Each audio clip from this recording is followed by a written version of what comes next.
Assalamualaikum warahmatullahi wabarakatuh. Waalaikumsalam warahmatullahi Perkenalkan, wabarakatuh. saya Rindin Oktariani, CGP Angkatan 8 dari Kabupaten Tasikmalaya. Dengan fasilitator Ibu Pini Hartati dan pengajar praktik Ibu Helni Widayani. Kali ini saya sedang bersama Ibu N. Yuanita selaku Kepala Sekolah SD Negeri Sukahurip, Kecamatan Karangnunggal, Kabupaten Tasikmalaya.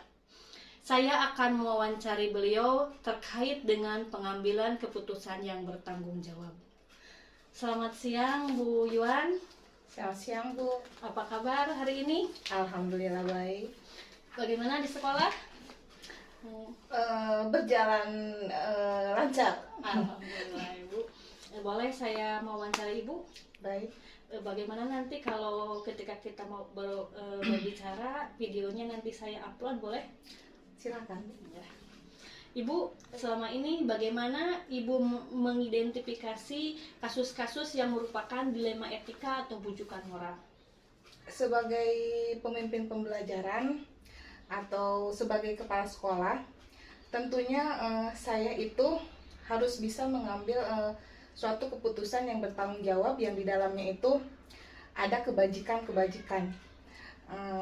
Untuk menentukan bujukan moral tentunya itu agak lebih mudah dibandingkan dengan menentukan apakah itu dilema etika, karena dalam bujukan moral ini kan kita sudah tentu tahu ya Bu, Iya, Bu. oh ini salah, ini benar. Tentunya kita sudah bisa mengetahui, oh yang ini pasti salah nih, yang ini benar. Sedangkan kalau dalam dilema etika itu sendiri, kita itu memerlukan beberapa tahapan atau uji yang memang harus bisa menentukan bahwa hal tersebut apakah benar-benar masuk dalam dilema etika, seperti itu Bu. Ya bagus Bu. Jadi ternyata pengambilan keputusan itu yang lebih berat itu di dilema etika ya Bu. Dilema etika. Ya. Sedangkan bujukan moral itu kan ada benar dan salah. Berarti kita harus mengambilnya yang benar. Iya, seperti itu. Lanjut ya Bu ya. Kemudian bagaimana Ibu menjalankan pengambilan keputusan di sekolah Ibu, terutama untuk kasus-kasus di mana ada dua kepentingan yang sama-sama benar atau sama-sama mengandung nilai kebajikan?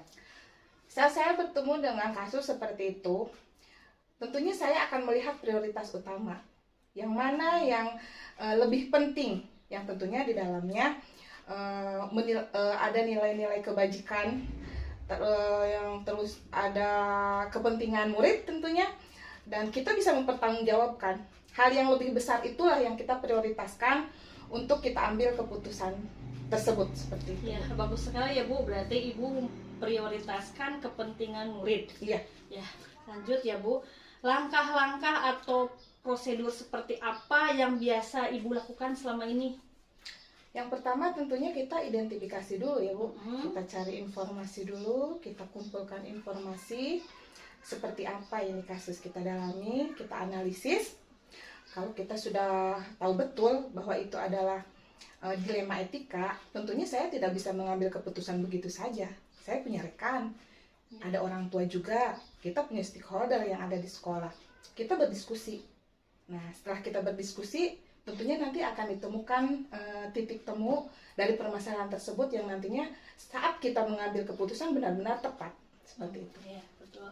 Berarti ketika Ibu menemui permasalahan, Ibu identifikasi, kemudian Ibu analisa, dan Ibu nanti akan berdiskusi dengan stakeholder yang ada di sekolah untuk menentukan keputusan. Betul sekali. Bagus sekali Ibu. Kemudian hal-hal apa saja yang dianggap efektif dalam pengambilan keputusan pada kasus dilema etika? Saya kira yang dianggap efektif dalam pengambilan keputusan dalam dilema etika tidak ada lagi selain dari yang tadi saya katakan, kita berdiskusi menentukan hal terbaik untuk menentukan keputusan tersebut. Karena kita di sekolah itu adalah tim, tentunya saya tidak bisa begitu saja mengeluarkan keputusan tanpa diketahui oleh semua warga atau ekosistem yang ada di sekolah. Siap, Ibu. Berarti kembali lagi ke berdiskusi ya Bu ya. Iya, betul berarti sekali. nanti keputusannya itu merupakan keputusan bersama, Betul. bukan keputusan secara Sepihak. Kemudian Bu, hal-hal apa saja yang selama ini menjadi tantangan Ibu dalam mengambil keputusan pada kasus-kasus dilema etika? Saya kira pasti ya, tantangan itu pasti ada. Mungkin ada ketidaksetujuan dari satu pihak atau pihak yang lainnya. Tetapi selama kita memang menggunakan atau melalui prosedur yang benar dengan langkah-langkah yang benar, lalu dengan diskusi juga kita kolaborasi dengan semua ekosistem sekolah, saya kira selalu ada titik temu untuk menyelesaikan permasalahan tersebut. Ya, berarti tetap ya pada intinya selama kita memakai langkah-langkah yang benar, kemudian setelah kita berdiskusi dengan rekan sejawat, pasti ada titik temu untuk permasalahan tersebut. Betul sekali. Ya. Ibu lanjut ya. Apakah Ibu memiliki sebuah tata krala atau prosedur dalam sebuah penyelesaian kasus dilema etika? Apakah ada jadwal tertentu untuk menyelesaikan di tempat atau memiliki sebuah jadwal untuk menyelesaikan masalah tersebut? Bentuk atau prosedur seperti apa yang Ibu jalankan? Saya kira untuk hal tersebut situasional saja ya Bu. Ada kalanya kita harus memutuskan karena memang itu harus segera. Karena sebagai pimpinan tentunya saya tidak boleh berlama-lama kalau memang itu diperlukan segera. Saya harus memutuskan. Tetapi memang kalau misalkan masih ada waktu, idealnya memang itu harus dipertimbangkan dengan matang supaya nanti saat kita mengambil keputusan itu benar-benar tepat seperti itu. Ya, berarti situasional saja ya Bu ya. Berarti ketika ada keputusan yang urgent harus diputuskan pada saat itu, Ibu putuskan langsung. Terus apabila ada jeda waktu untuk mengambil keputusan, Ibu akan pikirkan lebih matang untuk mengambil keputusan. Betul sekali, seperti itu. Ya Bu. Ya, lanjut ya Bu ya. Iya. Adakah seseorang atau faktor-faktor yang selama ini mempermudah atau membantu Ibu dalam mengambil keputusan dilema etika?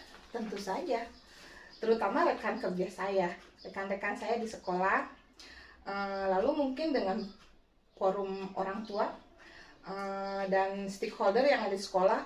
Namun apabila memang itu masih sulit diputuskan, saya bisa bawa itu ke forum yang lebih besar seperti ke K3S mungkin dengan teman-teman sesama kepala sekolah, kita sharing, kita kolaborasi, mungkin mempunyai permasalahan yang sama atau bagaimana, nanti mungkin di situ nanti kita bisa putuskan seperti itu. Berarti pada intinya berdiskusi atau berkolaborasi seperti itu. Ya, betul sekali. Ya, itu. Kemudian hal yang tadi telah Ibu sampaikan ya. Apakah ada pembelajaran yang dapat dipetik dari pengalaman Ibu dalam pengambilan keputusan? Tentu saja. Jadi pada dasarnya kalau pengambilan keputusan yang saya jalankan selama ini, hal yang pertama yang harus kita pahami, setiap kali kita mengambil keputusan haruslah di dalamnya yang pertama adalah memang untuk kepentingan murid. Yang kedua memang di dalamnya memang ada nilai-nilai kebajikan. Yang ketiga dapat dipertanggungjawabkan. Saya kira seperti itu. Lalu jangan sampai juga dari apa yang kita putuskan sekarang itu menjadi masalah di masa yang akan datang. Jadi keputusan kita memang benar-benar membangun untuk kemajuan sekolah di masa yang akan datang. Seperti itu saja mungkin Bu. Ya, bagus Ibu, berarti nanti keputusan yang kita ambil itu harus benar-benar mengutamakan kepentingan murid. Kemudian nanti keputusan yang kita ambil jangan menguntungkan atau sebelah pihak. Tentunya harus untuk mendorong kemajuan sekolah ya. Seperti itu. Alhamdulillah, terima kasih Ibu. Ibu sangat menginspirasi saya dalam nanti menjalankan saya sebagai kepala sekolah, menjalankan kepemimpinan saya untuk pengambilan keputusan. Terima kasih atas waktunya Ibu. Sama-sama Bu. Assalamualaikum warahmatullahi wabarakatuh. Waalaikumsalam warahmatullahi wabarakatuh. Selamat siang Bu Neng. Selamat siang Ibu. Bagaimana kabarnya hari ini Bu? Baik, sehat. Boleh minta waktunya sebentar Bu? Saya akan mewawancarai Ibu terkait pengambilan keputusan yang bertanggung jawab. Bu, nanti kalau boleh hasil rekamannya saya upload, gak apa-apa. Ibu langsung aja ya Bu ya. Bu, selama ini bagaimana Ibu mengidentifikasi kasus-kasus yang merupakan dilema etika atau bujukan moral? Pengertian dasarnya saja, kalau dilema etika itu kan kalau kita menghadapi permasalahan yang satu benar, yang satunya benar. Kalau misalnya bujukan moral, yang satunya benar, yang satunya salah. Jadi sudah lebih mudah ya Bu untuk mengidentifikasinya. Iya. Ya, kemudian Bu, bagaimana Ibu menjalankan pengambilan keputusan dalam kasus-kasus dilema etika? Sesuai yang saya pelajari, saya analisis dengan 4 paradigma, 3 prinsip, dan 9 langkah yang saya pelajari di pendidikan guru penggerak. Sesuai dengan 3 prinsip, 4 paradigma, dan 9 langkah ya Bu ya, akan lebih mudah untuk mengambil keputusan yang bijaksana. Insya Allah. Ibu, kemudian apakah ada langkah-langkah atau prosedur yang biasa Ibu lakukan dalam mengambil keputusan?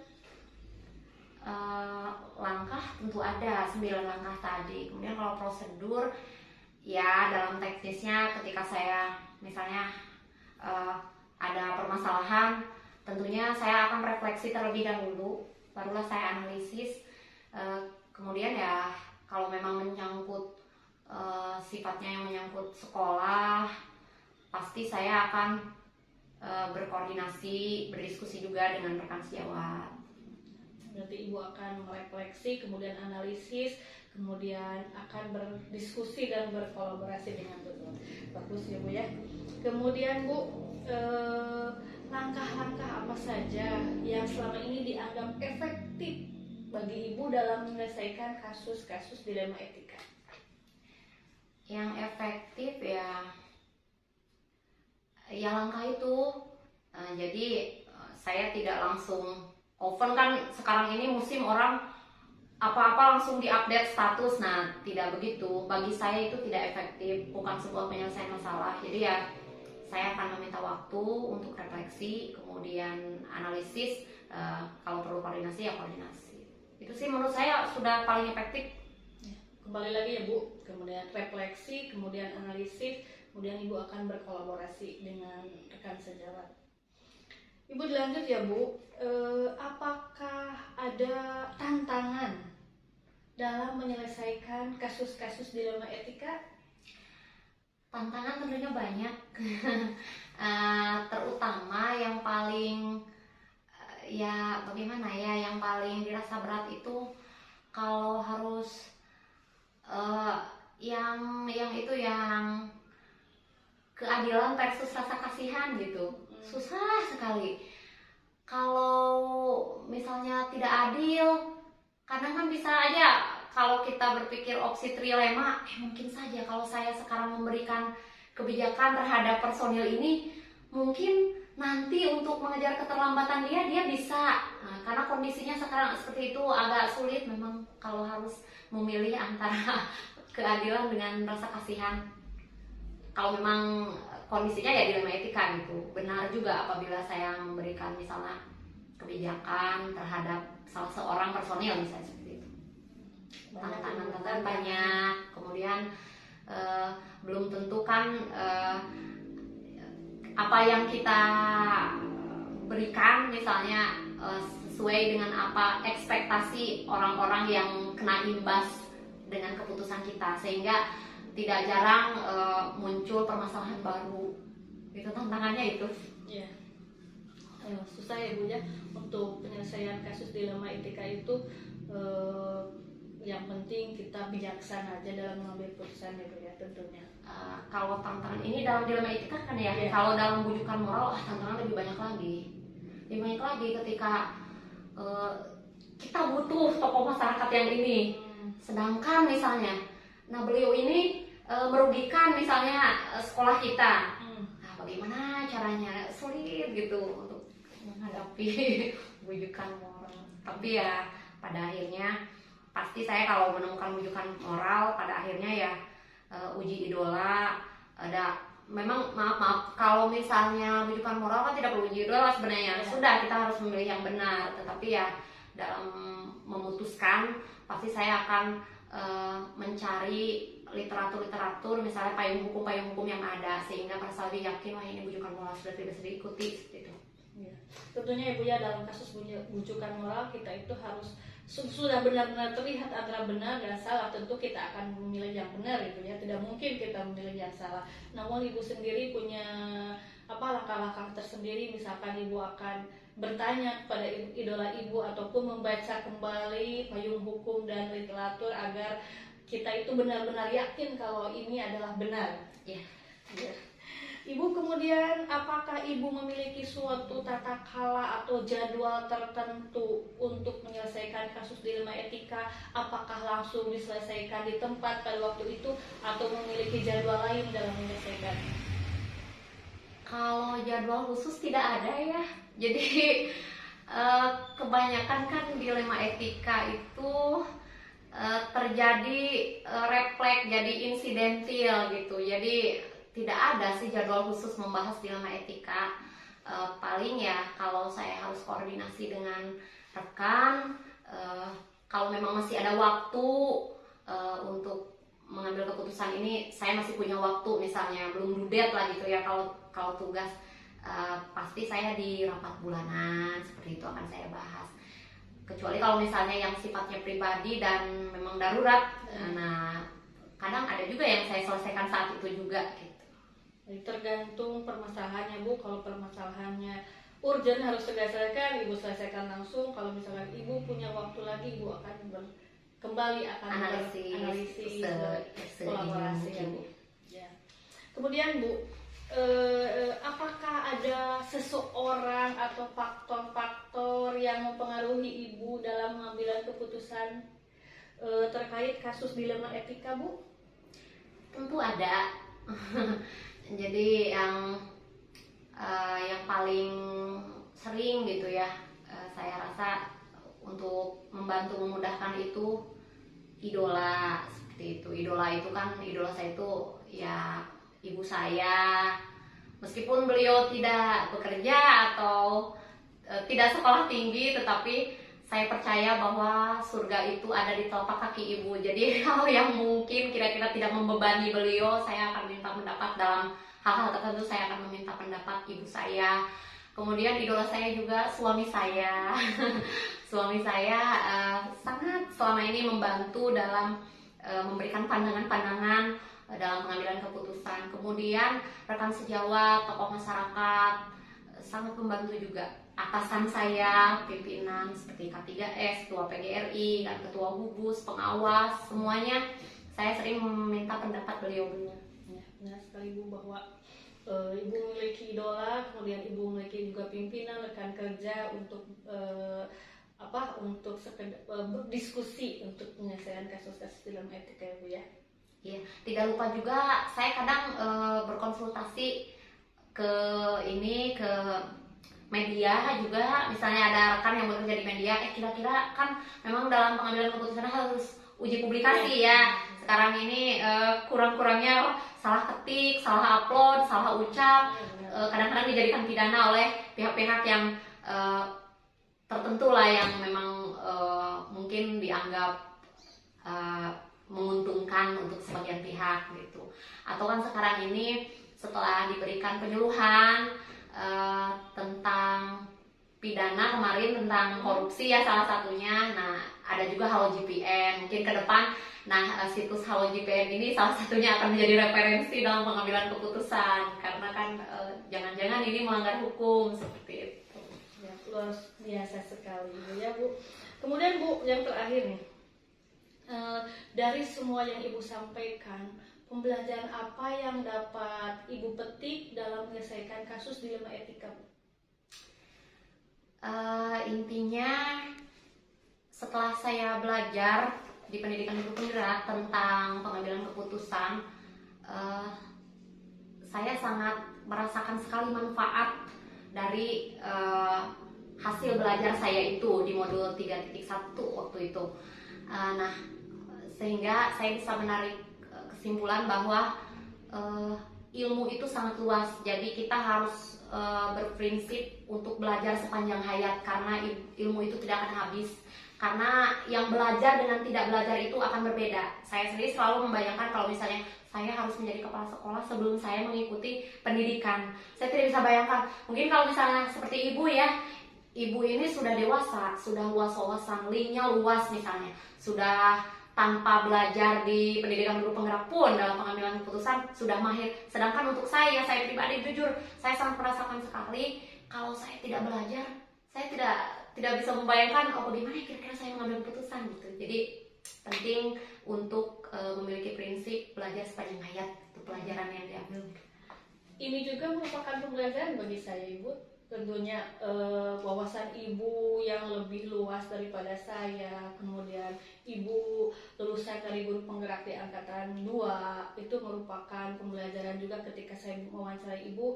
Itu akan dijadikan referensi bagi saya nanti dalam pengambilan keputusan. Ibu, terima kasih banyak, luar biasa sekali ilmunya. Semoga saya bisa meniru Ibu untuk selanjutnya di profesi saya. Sama-sama Bu, terima kasih. Saya pun dengan diwawancarai seperti ini, seperti di Richard untuk mengingat kembali apa yang sudah saya pelajari. Selamat siang Bu. Selamat siang Ibu. Assalamualaikum Pak Eri. Waalaikumsalam warahmatullahi wabarakatuh. Bagaimana kabarnya hari ini? Alhamdulillah sehat. Alhamdulillah. Mohon maaf Pak Eri, saya mau mengganggu waktunya sebentar. Saya ingin mengajari Bapak terkait dengan pengambilan keputusan yang bertanggung jawab. Boleh dimulai Pak? Boleh. Ya. Selama ini Pak, bagaimana Bapak mengidentifikasi kasus-kasus yang merupakan dilema etika atau rujukan moral? Terima kasih atas pertanyaannya. Mengenai etika moral, istilahnya itu sendiri sepertinya agak asing bagi saya. Dalam artian jarang sekali orang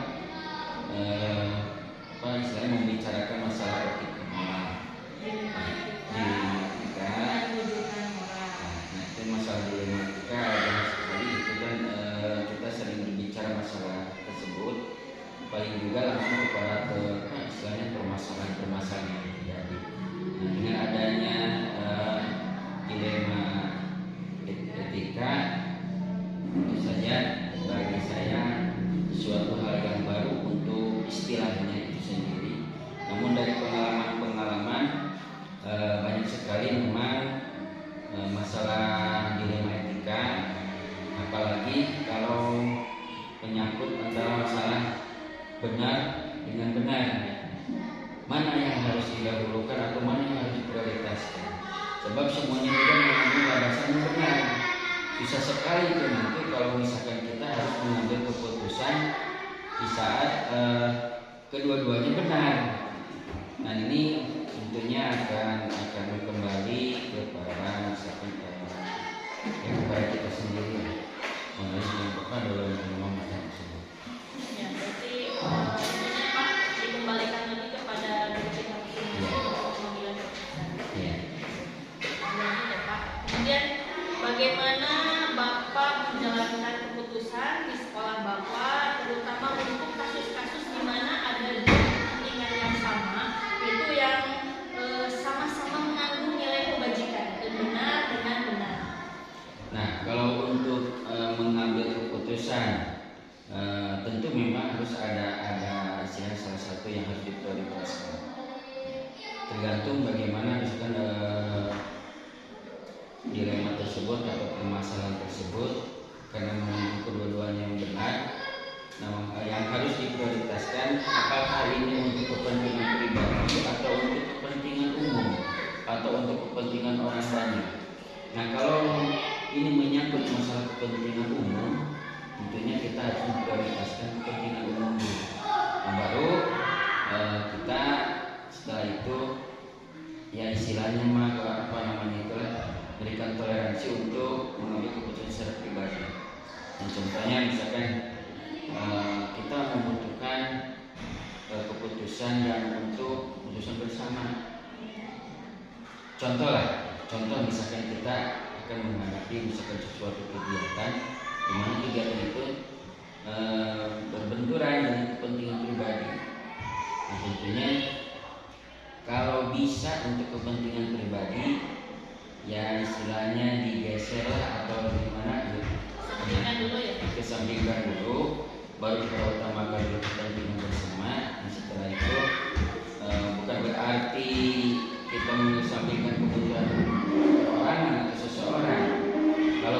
bisa digeser atau masih bisa di pending, ya diusahakan untuk kepentingan pribadi dipending dulu. Tapi kalau misalkan ternyata kedua-duanya tidak bisa dihindari, ya mungkin kita memberikan istilahnya katakanlah semacam dispensasi atau gimana untuk orang tersebut. Bapak itu kalau mengambil keputusan memprioritaskan kepentingan. Iya. Kemudian Bapak apa langkah-langkah atau prosedur apa yang biasa Bapak lakukan?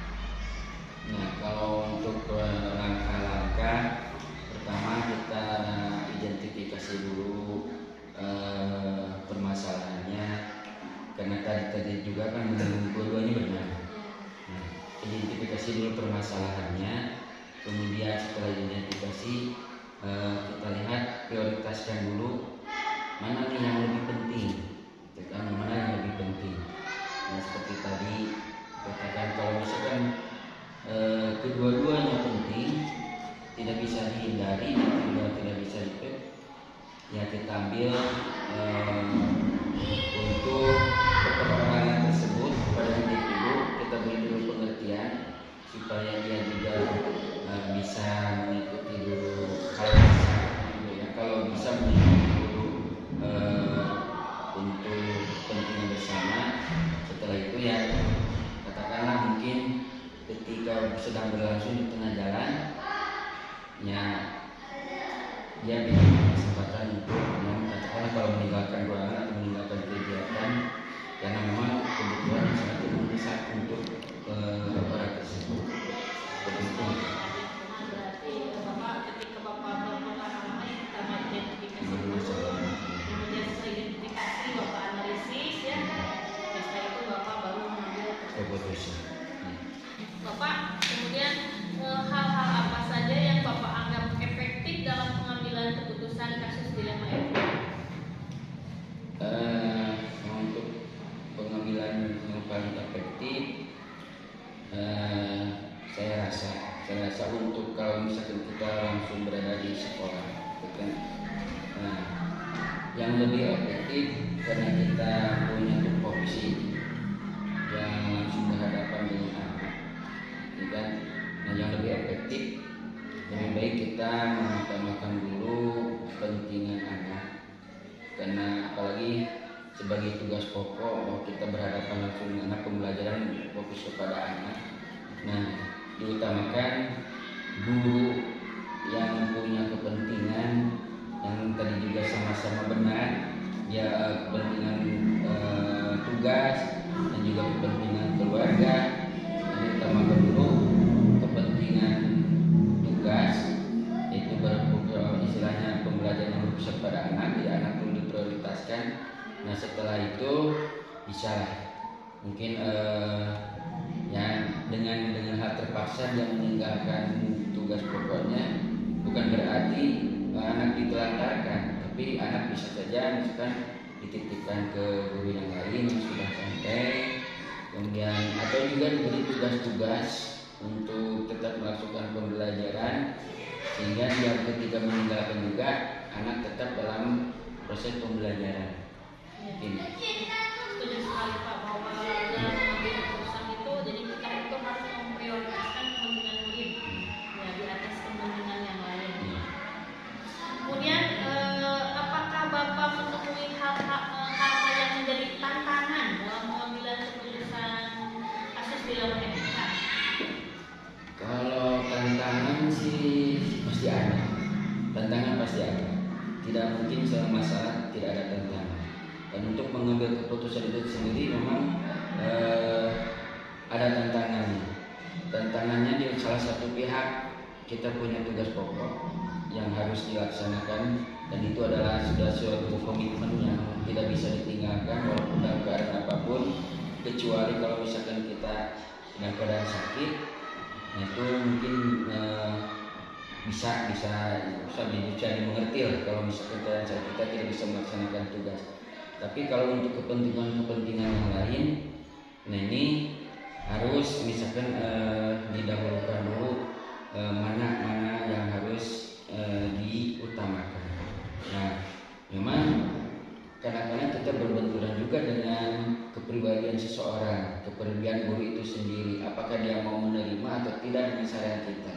dengan walaupun kita sebagai kepala sekolah punya otoritas, tapi tetap harus menjaga juga unsur-unsur ya istilahnya secara hati nurani lah, kasih sayang juga kita kan harus diutamakan.